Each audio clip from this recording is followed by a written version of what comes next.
Sunday అంటే first గుర్తుకొచ్చేది non veg కదా friends. ఇంకా మేమైతే సండే నాన్ వెజ్ డే కూడా అని పిలుచుకుంటాము. ఇంకైతే సండే రోజు కానీ అంటే ఎలాంటిది అంటే పౌర్ణమి కానీ కిర్తిక కానీ అమావాస్య ఇలాంటివి లేకపోతే మేము ఖచ్చితంగా నాన్ వెజ్ తెచ్చుకొని చేసుకుంటాము. అందులో చికెన్ తెచ్చి చేసుకుంటాం ఫ్రెండ్స్. ఇకైతే చికెన్ మామూలుగా అయితే బిర్యానీ చేసుకుంటాము. ఇంకా మా అమ్మ అయితే మసాలా పులుసులాగా చేస్తాను, పూరీ చేసుకుంటాము అనేసి అనేది మా సిస్టరు. సరే అనేసి అలాగే మా అమ్మ అయితే మసాలా పులుసులాగా చేసింది.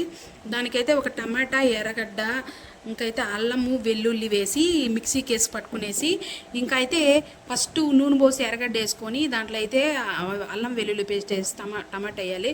తనిగా చికెన్ని వేయించి పెట్టుకోవాలి ఫ్రెండ్స్. మనం మధ్యాహ్నమే అలాగే వేయించుకుని ఏంటంటే బాగుంటుంది. దాన్ని అలాగే ఆ మసాలాలు వేసి బాగా అంటే బాగా కలపెడతానే ఉండాలి.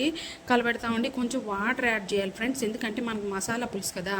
ఇంకైతే దానికి కారం యాడ్ చేసుకొని మనకి ఎంత కావాలో అంత కారము, ఇంకా దానికి వాటర్ పోసుకొని బాగా ఉడకనివ్వాలి ఫ్రెండ్స్.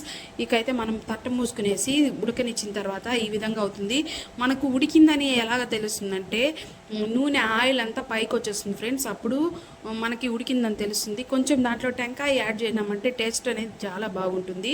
ఇక అయితే ఒక పక్క ఇది చేస్తుంటే ఒక పక్క మా సిస్టర్ అయితే పూరీలు రుద్ది కాలుస్తుంది, అంటే నోరు ఊరుతుంది ఫ్రెండ్స్. మా పిల్లోడైతే పెట్టిమ్మని పెట్టుకొని తింటా ఉంటే ఆ కాంబినేషన్ చాలా బాగుంది.